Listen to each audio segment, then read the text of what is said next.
Bucha, a mais poderosa e oculta das sociedades secretas por trás da história do Brasil. A Bucha, Burschenschaft, incrustada na mais tradicional escola jurídica do país, a Faculdade de Direito do Largo de São Francisco, em São Paulo, fundada em 1834 pelo tão genial quanto misterioso alemão Júlio Frank, assim como os pedreiros, desempenhou um papel marcante na história do Brasil, em especial nos meios jurídicos e na política. Com a queda do Império, que ajudou a derrubar, e o advento da República, que ajudou a instalar, a Bucha ganhou um imenso poder e foi muito influente no século XIX e começo do século XX, tendo dela participado futuros presidentes da República, ministros, jornalistas, escritores e outras personalidades influentes da República Velha. Após a década de 1930, com o governo Getúlio Vargas, perdeu grande parte de sua força, mas nunca deixou de escolher quem iria governar o país, atuando clandestinamente nos bastidores. O sociólogo Fernando Henrique Cardoso, que ocupou a presidência da República de 1995 a 2003, era membro de uma outra poderosa sociedade secreta na Universidade de São Paulo, USP, a Esparta, fundada em 1956, uma ramificação da Bucha, que contaria com um projeto de poder denominado Janus, nome do deus romano, representado por duas ou mais faces, cada qual olhando para uma direção distinta, ou seja, preparada para encarar dois cenários mundiais distintos, um com o socialismo como vencedor e outro com o capitalismo, mas sempre composta por duas elites para que seus interesses sobrevivessem em qualquer panorama. Entre seus membros estariam proeminentes figuras acadêmicas como Perseu Abramo e Florestan Fernandes, ambos fundadores do Partido dos Trabalhadores, PT, que junto com o Partido da Social Democracia Brasileira, PSDB, fundado por FHC, tem se mantido há 30 anos na presidência da República, irmanados em um projeto comum e devotados a uma mesma agenda. Você vai saber a partir de agora tudo sobre a Bucha e o seu fundador, Júlio Frank, cujo corpo se encontra sepultado de maneira insólita em um imponente túmulo sob as arcadas no pátio interno da Faculdade do Largo São Francisco, encimado por um obelisco e ornamentado com a figura do mocho ou coruja de Minerva, distintivo das lojas pedreiras frequentadas pelos iluminados da Baviera. Em seu romance Canisbe, de 1844, Benjamin Disraeli já afirmava que o mundo é governado por personagens muito diferentes do que é imaginado por aqueles que não estão nos bastidores. Ou seja, Disraeli, que foi primeiro-ministro por duas vezes, em 1868 e de 1874 a 1880, e desempenhado papel central na criação do Partido Conservador Moderno, já alertava quanto à existência de um governo secreto dentro do governo. A atuação de sociedades secretas, se são bem conhecidas em certos países, são praticamente desconhecidas em outros. O mesmo se pode dizer quanto às próprias sociedades secretas.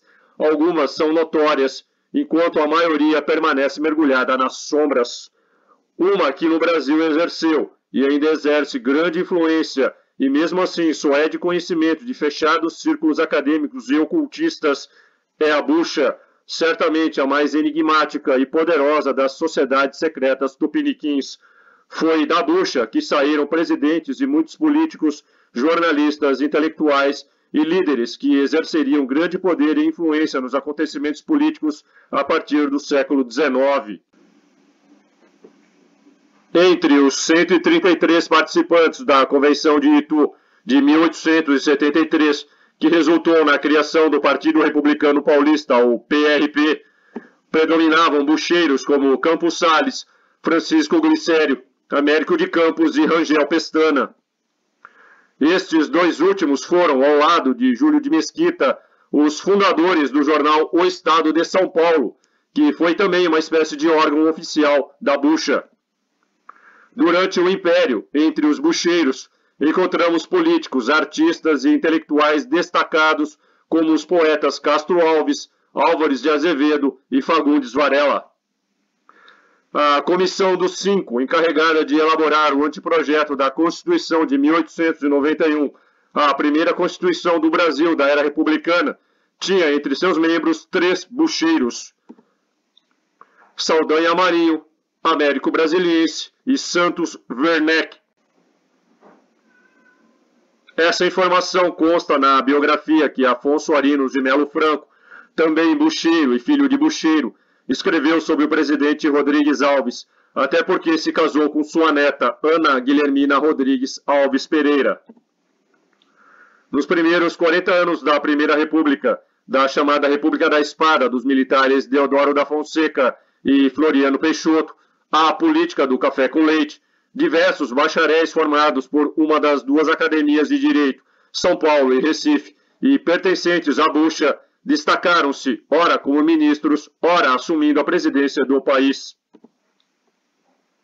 Os 3 ministros civis mais proeminentes do governo provisório, encabeçado pelo Marechal Deodoro da Fonseca, durante a República da Espada, eram da bucha: Rui Barbosa, Fazenda; Campos Salles, Justiça; Quintino Bocaiúva, Negócios Estrangeiros. Barbosa era pedreiro, iniciado na Loja América, onde diversos outros bucheiros foram iniciados.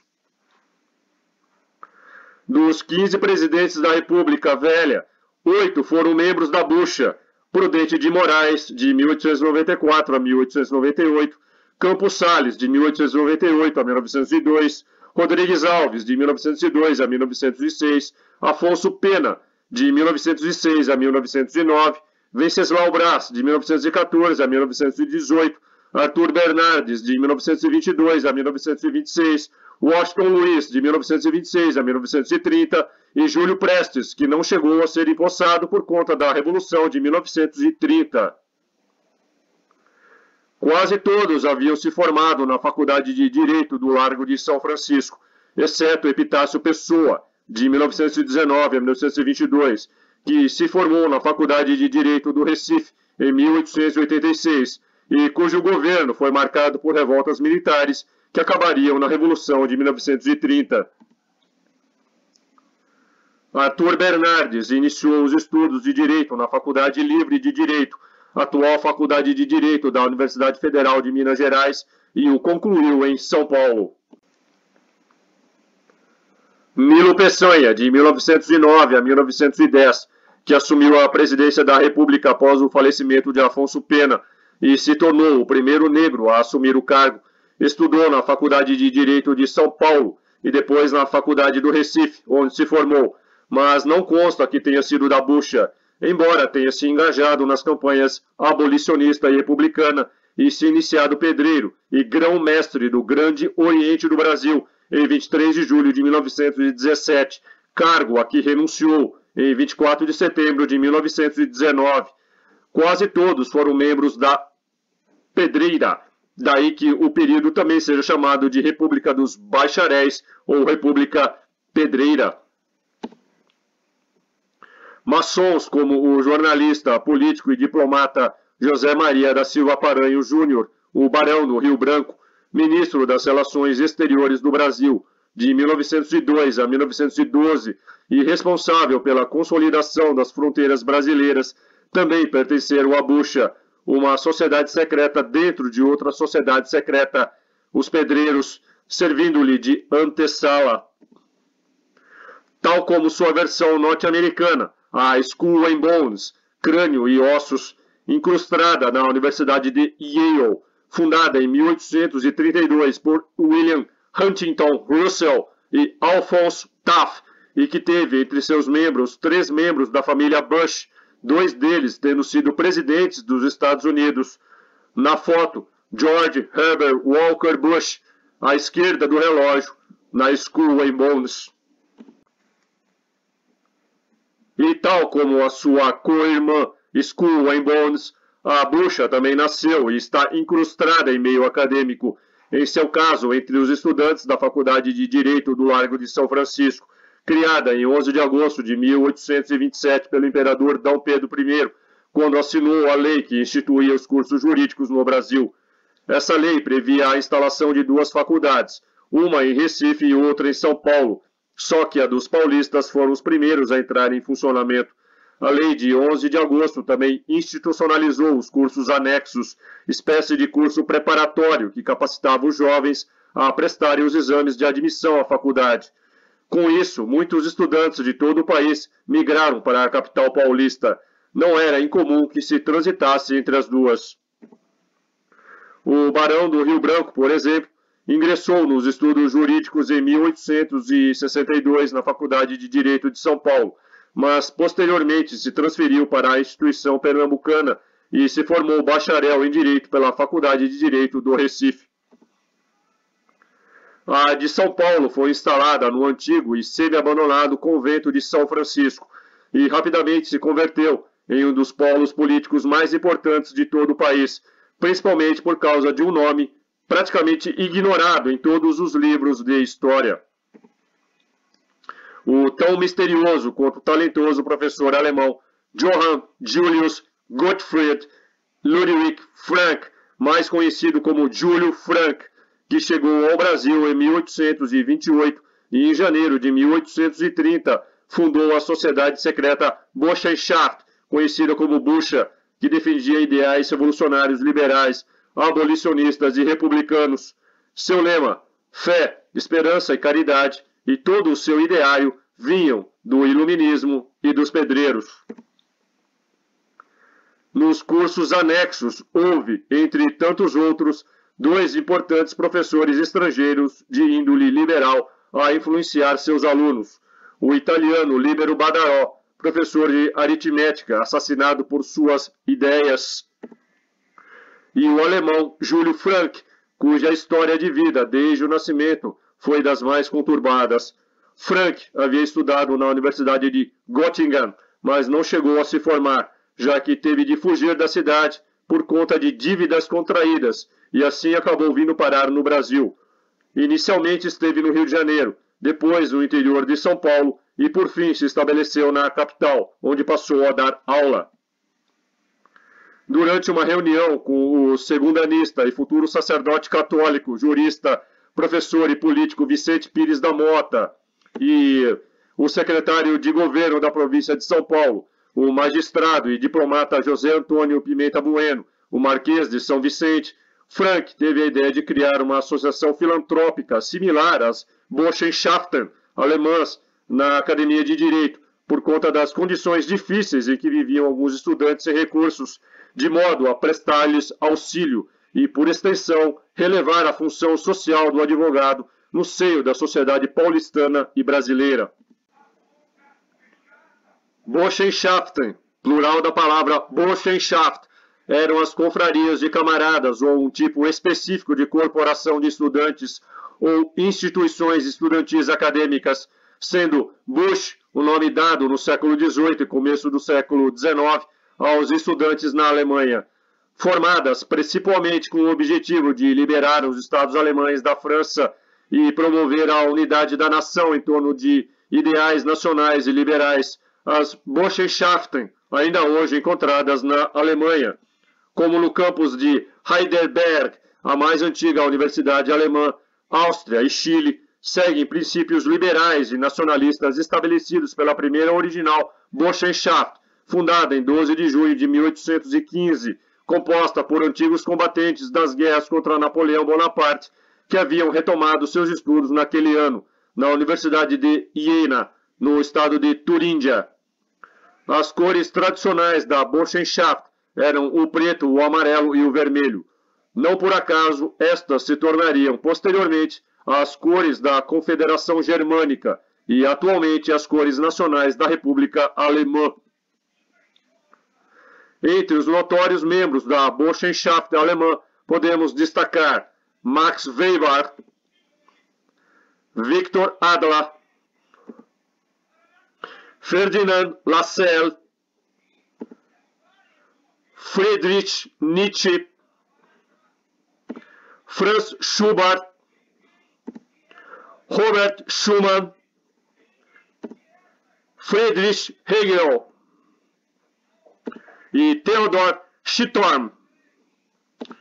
Diferentemente de suas congêneres alemãs, A Bucha Paulista sempre foi uma sociedade absolutamente secreta. Sua estrutura era bem definida e funcionava sob a liderança de um chaveiro, pessoa que detinha maior poder, apoiado por um conselho de apóstolos e um conselho dos invisíveis. Consta que Júlio de Mesquita Filho, que seguia os passos de seu pai, Júlio de Mesquita, fundador do jornal O Estado de São Paulo, e igualmente um bucheiro, foi um desses chaveiros. Anualmente acontecia na Faculdade de Direito a festa da chave. Como o líder estudantil da bucha era sempre um aluno do último ano, a formatura coincidia com a passagem de bastão ao mais novo. Esse líder era chamado de chaveiro, daí o nome da solenidade, que durante a República Velha contava com a presença do presidente do país, autoridades do Estado, prefeito, ministros e juízes. Curiosamente, no filme Matrix Reloaded, de 2003, foi-nos apresentado um personagem chamado O Chaveiro, que foi forçado a trabalhar preso em um escritório a mando de Merovingian, sendo mais tarde libertado pela resistência, mas que acaba sucumbindo nas mãos dos agentes da Matrix.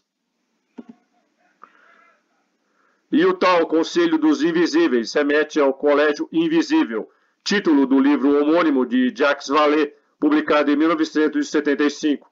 Vallée definiu o Colégio Invisível como uma rede informal multidisciplinar de cientistas e ufólogos dedicados ao estudo do fenômeno OVNI, que funcionou de 1960 a 1975 e cujas atividades permaneceram relativamente sigilosas para não prejudicar a vida profissional de seus membros de diferentes países.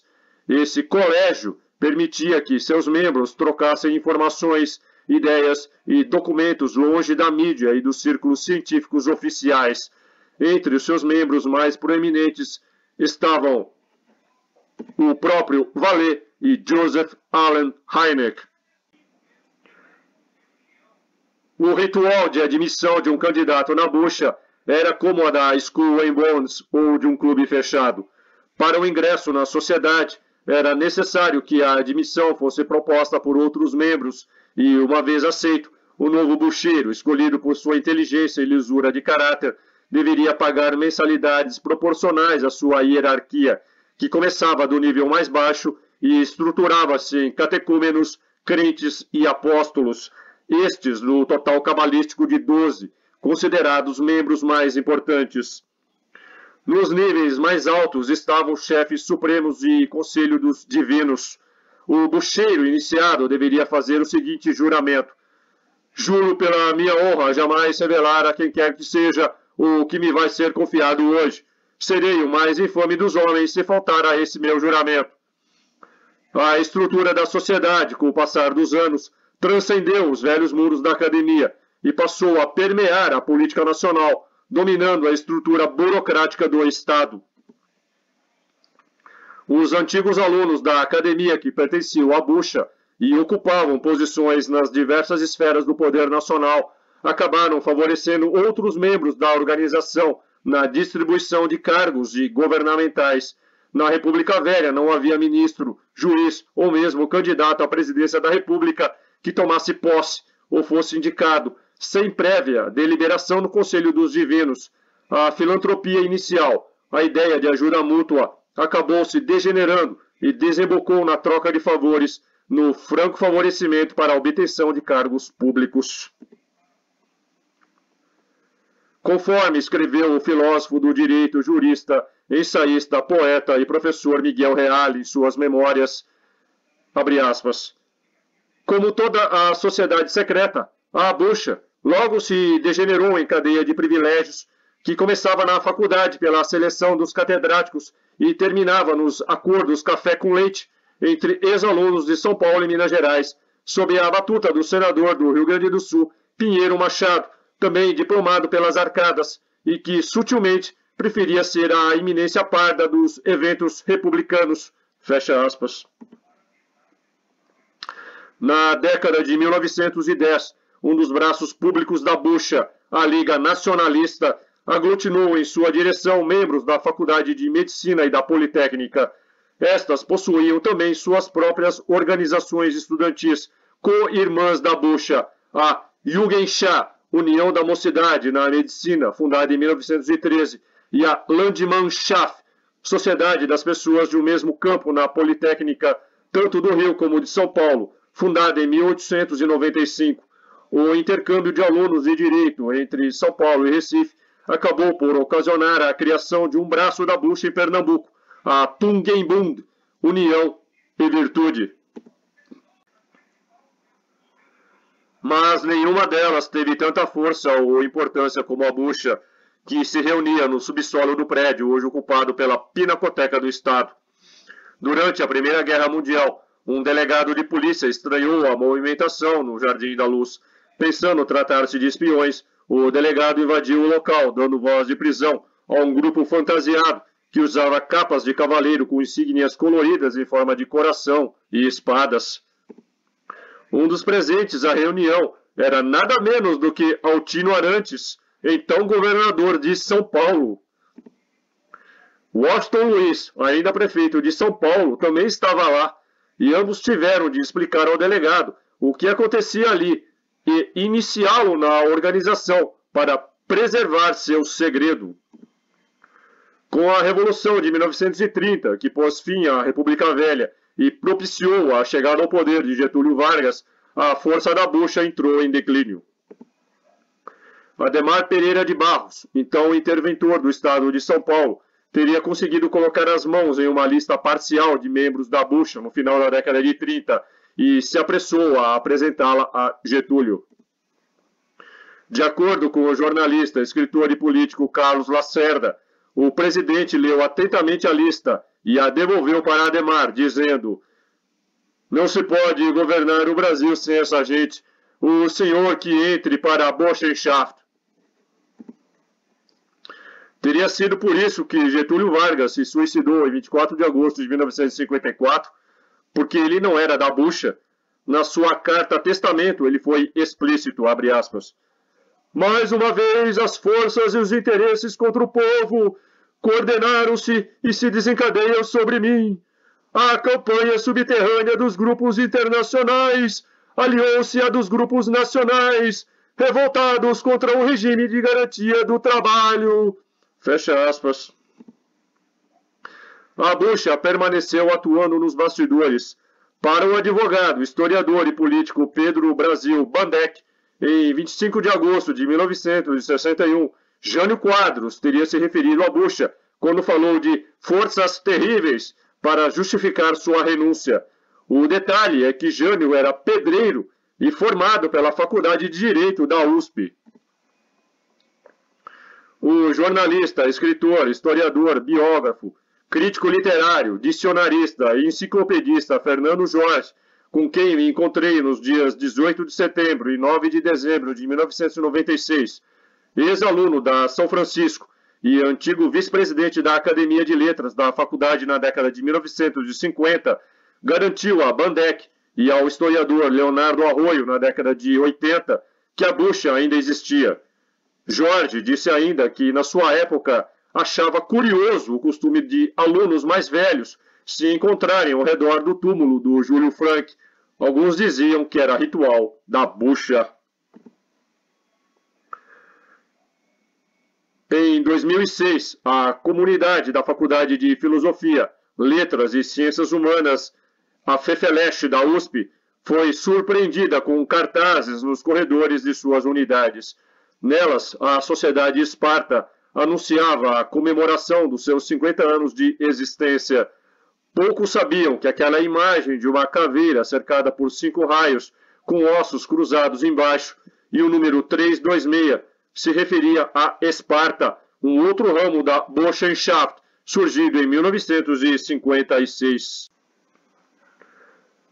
A Skull and Bones de Yale, Chapter 322, utiliza o número 322 em seu símbolo, que tanto se refere à data de fundação da Irmandade, 1832, segundo semestre, quanto à aparição da deusa Eulógia, eloquência, no céu, em 322 a.C., após a morte de Demóstenes, político e orador grego de Atenas, nascido em 384 a.C. Acreditava-se que ela retornaria em 1832.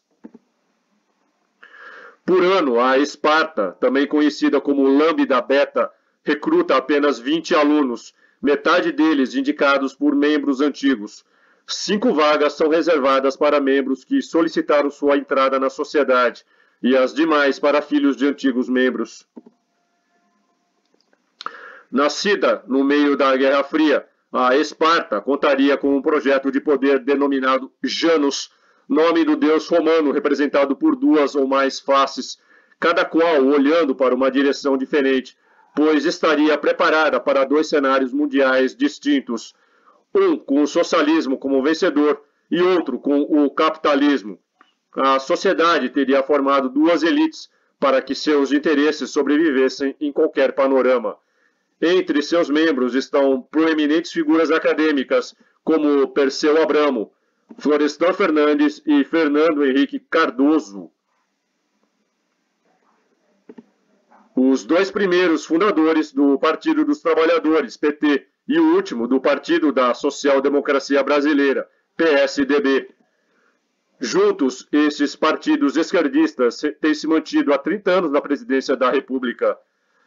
O PSDB segue os preceitos da Sociedade Fabiana, organização socialista britânica fundada em 4 de janeiro de 1884, cujo propósito é promover os princípios da social-democracia e do socialismo democrático por meio de esforços gradualistas e reformistas, e não pela luta de classes ou pela revolução, diferenciando-se nesse aspecto do PT e outros partidos de esquerda que pregam uma passagem revolucionária ao socialismo. Fernando Henrique Cardoso, que foi senador por São Paulo de 1983 a 1994 e presidente da República de 1995 a 2003, presidente de honra do Centro Brasileiro de Relações Internacionais, SEBRE, que teve como conselheiro Marco Aurélio Garcia, vice-presidente e secretário de Relações Internacionais do PT e assessor-chefe da assessoria especial do presidente Lula. O SEBRE, fundado em 1998, é generosamente provido por recursos públicos repassados pelo Ministério das Relações Exteriores e por uma pleiade de poderosas estatais, além do generoso mecenato de prestigiadas empresas privadas ou recém-privatizadas, como a Companhia Vale do Rio Doce e a Companhia Siderúrgica Nacional, CSN, sem contar os financiamentos externos do BID, Banco Interamericano de Desenvolvimento, e do PNUD, Programa das Nações Unidas para o Desenvolvimento. O SEBRE é o correspondente brasileiro do Conselho de Relações Exteriores, Council on Foreign Relations, CFR, que surgiu em 21 de julho de 1921 e funciona como uma espécie de agência de empregos de luxo para políticos. É muito difícil fazer carreira política nos Estados Unidos, tanto no Partido Democrata como no Republicano, sem entrar para o CFR. O mesmo ocorre com os mais altos cargos da administração federal norte-americana. Desde 1947, praticamente todos os secretários da Defesa, de Estado e do Tesouro foram integrantes do CFR. Quase todos os diretores da CIA foram membros do CFR. Desde 1953, os Estados Unidos foram governados por 9 membros do CFR. A misteriosa identidade de Júlio Frank. Quem, na verdade, foi Júlio Frank? Um príncipe bastardo e desterrado, um fugitivo com nome falso em busca de refúgio, após ter cometido um assassinato com fins políticos, um protegido de Adam Weishaupt e, portanto, um agente programado e predestinado para impor o domínio dos iluminados no Brasil? O pouco que sabemos da figura de Júlio Frank provém do romance histórico A Sombra de Júlio Frank, do escritor, intelectual, teatrólogo e jornalista Afonso Schmidt, nascido em Cubatão e que depois foi a São Paulo, onde residiu na Zona Leste, nos bairros do Brás e Bresser. Editado em 1926, o livro só foi colocado à venda na segunda edição. A edição que li e consultei é de 1942, da editora Anchieta. Pelo livro, ficamos sabendo que Júlio Frank nasceu em Gotha, no estado da Turríndia, em 1808, de pais desconhecidos, tendo sido adotado por Carlos Frederico Frank, um modesto encadernador, e Carlota Frederica, filha do mestre Luiz Júlio Hellau, para quem Carlos Frederico trabalhava em sua vasta biblioteca. Casaram-se em novembro de 1808 e foram morar em companhia dos sogros. Conta Schmidt que a pessoa de confiança de Hellal era o conselheiro Adam Weishaupt, um judeu convertido ao catolicismo que se tornara sacerdote jesuíta e professor de direito canônico na Universidade de Ingolstadt. Repelido dos pedreiros em 1º de maio de 1776, numa época em que todas as universidades protestantes possuíam suas sociedades secretas, Weishaupt fundou a Ordem dos Perfectibilistas ou dos Perfeitos, depois a Ordem dos Iluminados, na cidade de Ingolstadt, na Baviera, dirigida por um grupo de 12 areopagitas que usavam pseudônimos greco-romanos. Os 12 eram encarregados, sobretudo, de estudar a personalidade dos estudantes, a fim de identificar os inteligentes, os espertos, os intrigantes, os industriosos, os sem escrúpulos e os sociáveis, de maneira a atraí-los para a ordem.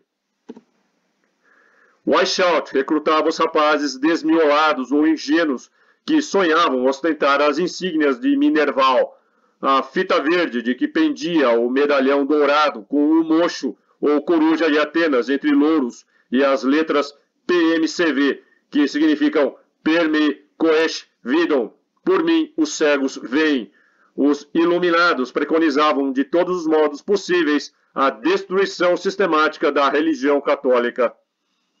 Banidos em 13 de abril de 1784, junto com os pedreiros, uma vez que a Baviera era então dominada pela Igreja Católica Romana, dos iluminados nasceram todas as sociedades secretas que pulularam na Alemanha do fim do século XVIII ao começo do século XX, inclusive a Burschenschaft.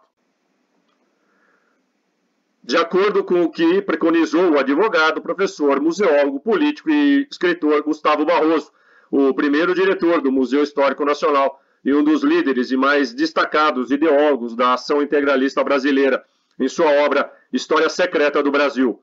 A Burschenschaft, portanto, na acepção de Barroso, nasceu dos iluminados dissolvidos pela polícia bávara. Nada menos do que 2.000 deles foram presos e deportados. Com as mesmas características, criou-se a bucha no Brasil. Daí o seu grosseiro materialismo que campeava no seio da estudantada germânica, disse Barroso. Foi, pois, em consequência dessa perseguição que, numa noite de primavera, Luiz Júlio Hellal, da corte de Gotha, protetor de pedreiros, viu Adam Weishaupt chegar ao seu castelo em busca de pousada e segurança. O duque, em seu comprometimento, não só o abrigou naquela noite, mas por toda a vida, que devia durar ainda quase meio século. Hellal adotou não só Weishaupt como uma criança de estirpe nobre que não deveria nascer, mas nasceu, e que aos seus cuidados lhe fora entregue, e que por sua vez o entregaria para ser criado por sua filha Carlota Frederica e seu genro Carlos Frederico Frank, que, com apenas um mês de casados, o tomariam como a seu próprio filho e o chamariam de João Júlio Godofredo Luiz Frank. No livro Bilder ao Brasilien, de 1885, o professor, folclorista, empresário, político e jornalista Carlos von Kosserit especula a propósito que Frank seria um príncipe alemão desterrado e ilegítimo, considerando que o registro localizado na igreja em Gotha aponta para o casamento de seus pais apenas um mês antes de seu nascimento. Parece lógico que Carlota Frederica e Carlos Frederico Frank o tenham adotado para limpar a barra de alguma princesa, e por isso mesmo ele seria protegido de Adam Weishaupt. Sendo filho de um encadernador oficial da corte, a infância de Júlio Frank foi rodeada de livros, o que beneficiou o seu intelecto, embora não o seu gênio e temperamento. Desde cedo ele se revelava o menino mais inteligente da escola, mas, por outro lado, o aluno mais endiabrado da Europa. Sua precocidade genial era alternada com as reprimendas, os castigos e as contínuas ameaças de expulsão. Seu pai chegou ao ponto de não aturar mais suas travessuras e o expulsou de casa aos 12 anos. Mas quem contava com um protetor como Weishaupt não ficaria desamparado. O fundador da Ordem dos Iluminados logo o matriculou em ginásio ilustre, frequentado pelos filhos das nobres famílias da cidade, além de abrir para ele um crédito em determinada loja para o que fosse necessário. Foi, pois, nessa existência incerta, auxiliado a miúde pelas contribuições de Weishaupt, que ele cursou o ginásio. As dificuldades tinham-lhe feito conhecer o apoio daquela providência que os estudantes alemães conhecem através dos séculos, uma associação de estudantes, ramificada por todos os estabelecimentos de ensino, cujo fim principal é fornecer livros, roupa e matrícula aos rapazes pobres, levados ao estudo por irresistível vocação. Essa sociedade secreta era a Burschenschaft. Refeito e em boa paz, entrou na Universidade de Göttingen, no estado da Baixa Saxônia, junto ao rio Leine, centro da Alemanha. Schmidt narra que ele desembarcou em Göttingen numa tarde de inverno com as mãos abanando e depois de muito caminhar entrou em um sebo, onde lá teve de vender o seu compêndio de demonologia, matéria que no momento muito o interessava, mas que ainda não o tinha lido, para matar a fome. Essa referência de Schmidt é mais um dos indicativos do quanto os membros de tais sociedades secretas estão imbricados com o ocultismo e o satanismo. Júlio aclimatara-se logo naquela cidade e dentro de pouco já havia recomeçado a sua antiga existência de Gotha, ajudado pela Burschenschaft, a qual acessara usando de uma senha e que era justamente a palavra Burschenschaft. Sua inteligência logo conquistou colegas e professores. Assim, pelo talento, dedicação ao estudo e galhardia de atitudes, Júlio Frank conquistou a universidade.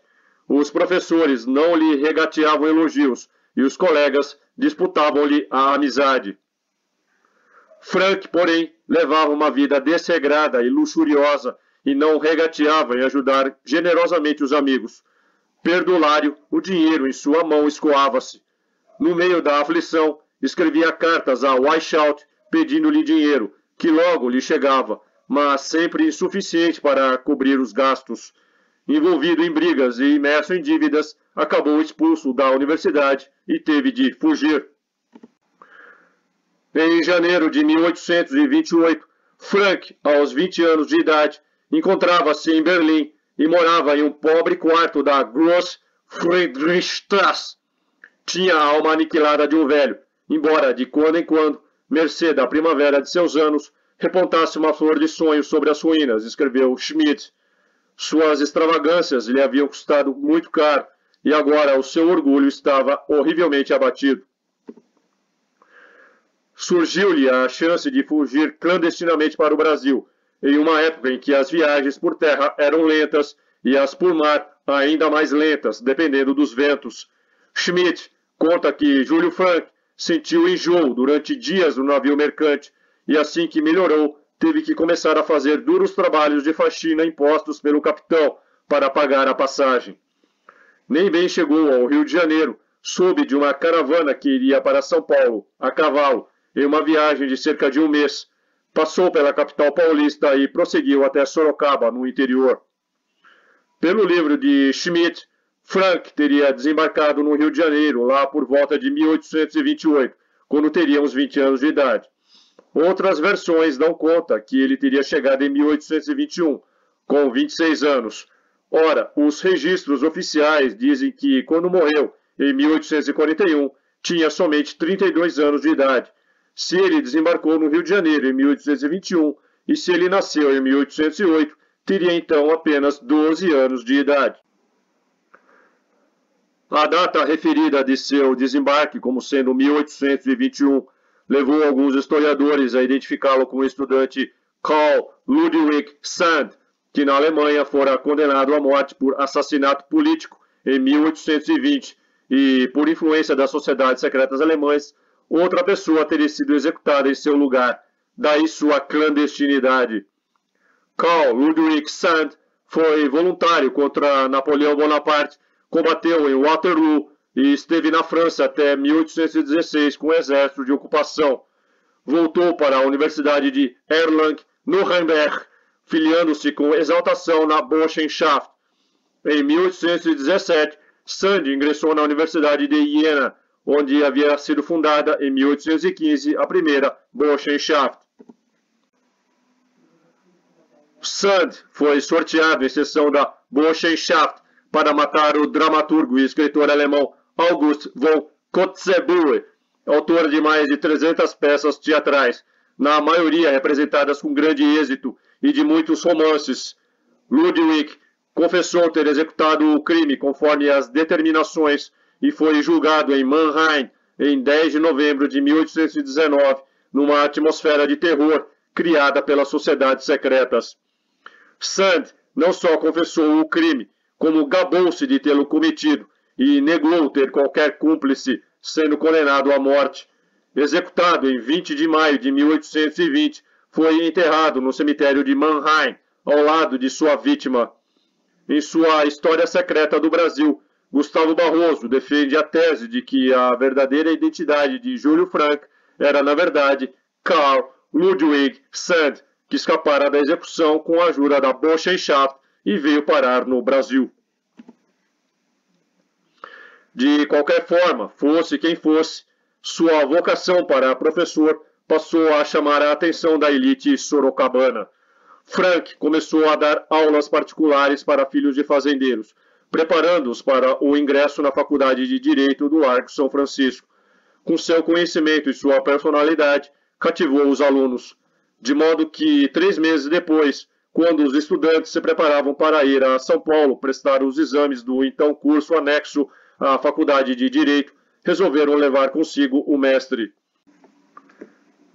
Com uma sólida formação e um conhecimento ímpar em línguas como o grego e o latim, direito romano e direito público, história e geografia, ele logo se destacou entre os intelectuais da pacata São Paulo e, num curto espaço de tempo, transformou-se num dos mais prestigiados professores da faculdade. Certo dia, ouviu uma conversa de um grupo de estudantes que estavam preocupados com o fato de que muitos deles não conseguiam cobrir suas despesas com aluguel, comida e livros. Imbuído em auxiliar os estudantes menos favorecidos, como ele mesmo o fora, lembrou que em seu país natal, assim como em muitos da Europa, a assistência ao estudante pobre estava assegurada pelas associações de estudantes chamadas de Burschenschaften, cujo código moral e rituais serviam para atrair pelo esoterismo e formar uma caixa de assistências aos que necessitavam de auxílio. Nessa noite, pelo menos em conversa, ficou fundada a Burschenschaft, que, com o decorrer do tempo, devia passar a ser designada abreviadamente por Bucha.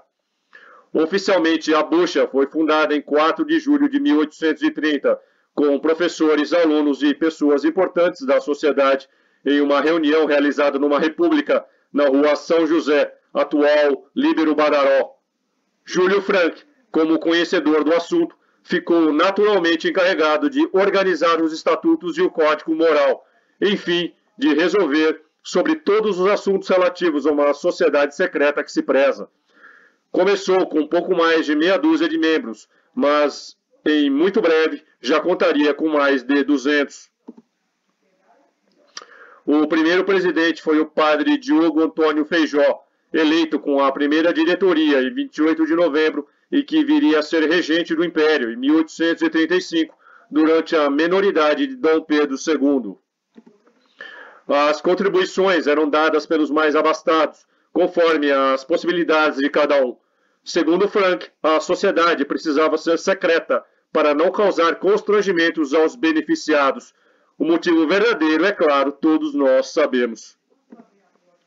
A Pimenta Bueno, um dos fundadores da Bucha, Frank admitiu que estudava as chamadas ciências ocultas, a base de todas as sociedades secretas. Schmidt pôs essas palavras na boca de Frank, a definir o caráter e o alcance que a Bucha teria na história do Brasil, abre aspas. Os que estiverem na academia continuarão a obra de assistência. Os que terminarem o curso terão nela uma sociedade de ex-alunos tão útil e se auxiliarão mutuamente através do tempo. E, ainda mais tarde, se quiser, poderá governar o país. Frank escreveu longas cartas aos amigos pedreiros de Gotha e de Göttingen, nas quais comunicava sua presença em terra tão distante, a situação invejável em que se encontrava no meio dos estudantes e invocava o seu auxílio para melhor desempenhar-se da missão que aqui lhe fora atribuída. Uma carta gastava cerca de 3 meses para ir e outros tantos para o recebimento da resposta. Não raro, o navio que a levava ou que a trazia era tragado pelas ondas ou se espatifava num ilhéu. Por isso, enquanto a correspondência amorosamente ia e vinha, o alemão prosseguiu no trabalho, escrevendo até alta madrugada à luz de um coto de vela. Em 1833, alguns dos seus ex-alunos o procuraram para informar-lhe que havia uma vaga de professor de História e Geografia no curso anexo e incentivaram o mestre a disputá-la. Frank passava por uma fase depressiva e seu estado de saúde não era dos melhores, em razão das noitadas e do apreço que tinha pela bebida. Até para que viesse a sair daquele estado, os amigos insistiram para que ele se inscrevesse. Frank acabou cedendo ao apelo, mas no dia do exame estava em tão mau estado que teve de ser levado ao local. Schmidt afirma que ele só venceu o torpor quando tomou uma dose de pinga numa venda. Então, ganhou disposição, fez o exame e foi aprovado com brilho, sendo depois abraçado pelos estudantes que lhe prepararam a festa. O decreto de sua nomeação tem a data de 7 de julho de 1834. Como professor do curso anexo, o inquieto Frank parecia ter se remediado. Integrou-se de todo naquela provinciana existência e acabou pedindo naturalização. Pouco depois conheceu uma patrícia filipina, com quem teve uma filha, Bárbara. Os dois, entretanto, nunca se casaram. Da mesma forma, ele nunca abriu mão de sua condição de livre pensador, ou seja, de ateu. Mas, como havia confessado anos antes, Frank fazia o seu sossego do próprio desassossego. Abre aspas. Dentro desse modo de entender e agir, no dia em que se viu estimado, solicitado, com todas as portas abertas diante da sua cultura e do seu trabalho, sentiu a nostalgia da queda e uma grande inquietação começou a perturbá-lo, fecha aspas, escreveu Schmidt. Da pá virada, Frank nunca deixou de ser, intercalado, como escreveu Schmidt, apenas por períodos mornos em que o vício, cada vez mais exigente, parecia embotá-lo. Frank não se abstinha das suas noites em claro de tragar seus conhaque e rums da Jamaica de que tanto gostava. A sua vida dissoluta certamente contribuiu para que viesse a morrer precocemente em 1841, aos 32 anos, vítima de pneumonia. Como não era católico, seu corpo teria de ser sepultado no cemitério dos aflitos ou dos enforcados, construído entre 1774 e 75, no atual bairro da Liberdade, no quarteirão compreendido entre a Rua dos Estudantes e a Rua Galvão Bueno, local que recolhia indigentes, criminosos mortos na forca e escravos. Um ultraje para o venerado mestre. Pimenta Bueno sugeriu então que o enterrassem na própria faculdade, lembrando então que em tempos passados, quando o prédio ainda era um convento, outras pessoas haviam sido enterradas no seu interior. Surgiu daí a ideia por todos aceita. Júlio Frank seria sepultado no pátio da faculdade.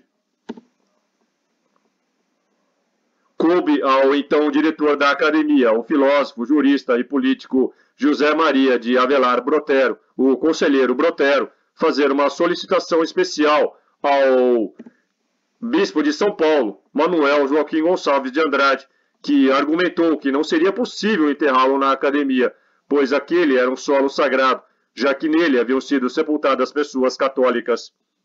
O conselheiro Brotero ficou furioso e teve uma séria discussão com Andrade. O bispo argumentou que o morto era um huguenote protestante e Brotero respondeu que ele tinha alma cristã, era a bondade em pessoa. O sacerdote acabou cedendo e Frank foi enterrado na academia. E assim foi feito. e os amigos de Frank ainda custearam a execução do seu imponente túmulo, onde seus restos permanecem sob as arcadas, tombado pelo patrimônio histórico pela Resolução de 17 de abril de 1978. Na parte superior, há um obelisco de aproximadamente 4 metros de altura, protegido por um gradil de ferro, preso nos ângulos por 4 pilastras. Numa das faces do pedestal, vê-se um dístico em latim, tradução: aqui jaz Júlio Frank, professor da Academia Pública, nascido em Gotha, ano 1809, óbito em 19 de julho de 1841, idade 32 anos, que a terra lhe seja leve. Como se averiguou mais tarde, há engano nessa lápide. Júlio Frank não nasceu em 1809, mas em 1808, como consta dos assentamentos da igreja em que foi batizado. O mais significativo, porém, é a figura do mocho, ou coruja de Minerva, distintivo das lojas pedreiras frequentadas pelos iluminados da Baviera, que ornamenta o túmulo. Durante a demolição do antigo convento, que abrigou a faculdade de 1827 até 1930 para a construção do atual prédio, uma guarda de honra manteve vigília no túmulo de Frank, impedindo que seu descanso fosse violado. Quase um século depois, em 1935, um jornalista carioca escreveu em seu artigo que, durante a Revolução de 1930, esse túmulo foi misteriosamente violado, ao que dizem, para retirarem de lá os primitivos estatutos e atas da organização, a fim de que tais documentos ultrasecretos escapassem ao conhecimento do público. Seu túmulo é venerado pela tradição acadêmica da faculdade até hoje. Com estas significativas palavras, Schmidt fecha o seu livro, abre aspas. A Burschenschaft sobreviveu ao fundador e, embora desvirtuada, ainda hoje existe. Com o decorrer do tempo, como Júlio Frank previra, tornou-se principalmente uma associação de ex-alunos, cuja força foi crescendo com o prestígio das posições ocupadas pelos seus membros, a ponto de encontrarem-se marcas da sua atividade nos fatos mais importantes da nossa história. Mas este livro não aspira a ser mais do que uma novela. O resto fica para os historiadores. Fecha aspas. Quem não é bucha, leva bucha. O predomínio de uma sociedade secreta como a bucha, desde a época do Império, nos assuntos nacionais, parece constituir uma explicação lógica e racional para a monumental incompetência de todos os presidentes brasileiros desde a República Velha e de suas políticas desastrosas adotadas e, por conseguinte, da situação caótica e lastimável que o país se encontra. De uma sociedade secreta elitista e ocultista, só podemos esperar o benefício para seus próprios membros, e aí se encontra também a explicação para tanto nepotismo e compadrio, bem como para o favorecimento descarado aos seus parentes e apaniguados. Não há nenhuma perspectiva para que o Brasil saia um dia desta tenebrosa situação, mesmo porque é essa sociedade secreta que, nos bastidores, até hoje escolhe quem vai governar o país. É lógico que nem sempre eles conseguem o seu objetivo, por isso é que tramam para a queda do presidente que não esteja alinhado aos seus objetivos. É claro que, a essa altura, todos já perceberam o tamanho gigantesco desse problema, dessa conspiração. Quem não é bucha, leva a bucha. Não é à toa que a quase totalidade do povo, que nem sequer tem ideia da existência de uma tal sociedade secreta, viva levando bucha. Como quebrar o eterno ciclo de presidentes bucha no Brasil, se todo o trabalho é feito na surdina, longe dos holofotes? Além do mais, como atacar uma sociedade que oficialmente sequer existe, se até as que existem e agem abertamente são impossíveis de serem combatidas? Infelizmente, quando se trata de política, o Brasil ainda vai ter muita bucha pela frente. Você pode ler esta matéria completa em meu Patreon. Torne-se o meu patrono e tenha acesso a centenas de conteúdos exclusivos. Dê um like, compartilhe, inscreva-se, torne-se membro e inscreva-se nas minhas redes. Valeu e até mais.